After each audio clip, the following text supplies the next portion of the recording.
ભારતીય શેર બજારમાં મંગળવારે બદલાવ જોવા મળી રહ્યો છે। અમેરિકામાં રાષ્ટ્રપતિ ડોનાલ્ડ ટ્રમ્પના શપથ બાદ આજે શેર બજાર ખુલ્યું ત્યારે બંને સૂચકાંકો ગ્રીન ઝોનમાં ખુલ્યા હતા।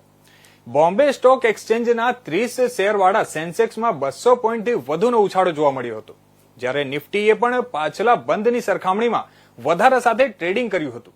પરંતુ થોડી વારમાં આ પ્રારંભિક તેજી બાદ અચાનક જ સેન્સેક્સ નિફ્ટી ધડાકા સાથે લાલ નિશાન પર ટ્રેડિંગ કરતા જોવા મળ્યા હતા। માત્ર એક જ કલાકના ટ્રેડિંગ પછી શેર બજાર તૂટી પડ્યું અને સેન્સેક્સ 800 થી વધુ પોઈન્ટ તૂટ્યો। સપ્તાહના બીજા કારોબારી દિવસે મંગળવારે શેર બજારમાં ઉછાળા સાથે સેન્સેક્સ 830 પોઈન્ટ્સ લપસી ગયો હતો। બીએસઈ સેન્સેક્સને તેના અગાઉના 77,073 ના બંધ સ્તરથી વધીને 77,261.72 પર ટ્રેડિંગ શરૂ કર્યું હતું, પરંતુ આ વધારો માત્ર થોડી મિનિટો માટે જોવા મળ્યો હતો। પછી અચાનક સેન્સેક્સમાં ઘટાડો શરૂ થયો અને 401.93 પોઈન્ટથી વધુ ઘટીને 76,671 ના સ્તરે આવી ગયો। એટલું જ નહીં, માત્ર એક કલાકના ટ્રેડિંગ દરમિયાન આ ઘટાડો વધુ વધ્યો। સમાચાર લખાય છે ત્યાં સુધી સવારે 10:15 સેન્સેક્સ 834 પોઈન્ટ ઘટીને 76,239 ના સ્તરે પહોંચી ગયો હતો। સેન્સેક્સની જેમ એનએસઈ નિફ્ટીની મૂવમેન્ટ પણ અચાનક બદલાઈ ગઈ।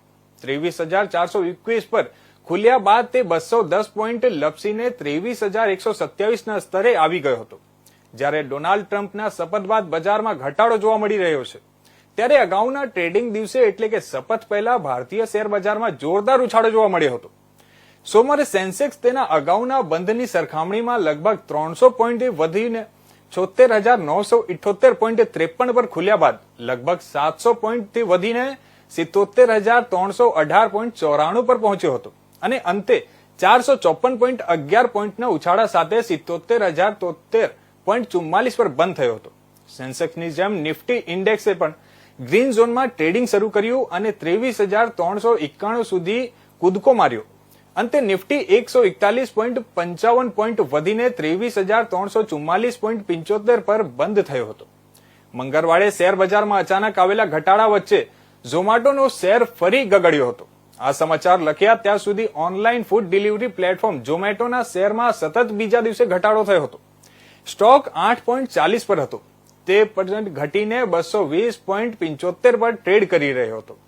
આ ઉપરાંત લાર્જ કેપ કંપનીઓમાં સમાવિષ્ટ અદાણી પોર્ટ શેર 1.37 અને રિલાયન્સ શેર 1.37% ડાઉન ટ્રેડ થઈ રહ્યા હતા। અન્ય શેરોની વાત કરીએ તો મિડ કેપ કેટેગરીમાં સામેલ ડિક્સન શેર 10.24% ઘટ્યો હતો અને એબોરોય રિયલ્ટી શેર 6.61% ઘટાડા સાથે ટ્રેડ થવા જોવા મળ્યો હતો। ફિલ્ટેક ફર્મ પેટીએમનો શેર પણ 5.76% ઘટીને ₹846 થયો હતો। કલ્યાણ જ્વેલર્સનો શેર 4.38% ઘટીને 507 પર ટ્રેડ કરી રહ્યો હતો। આ સિવાય મજગાંવ ડોક શેરમાં 2.30% ઘટાડો નોંધાયો હતો। આ સિવાય સ્મોલ કેપમાં ન્યુઝન શેર 9.49% અને એમસીએક્સ શેર 7.43% નીચામાં ટ્રેડ થઈ રહ્યા હતા।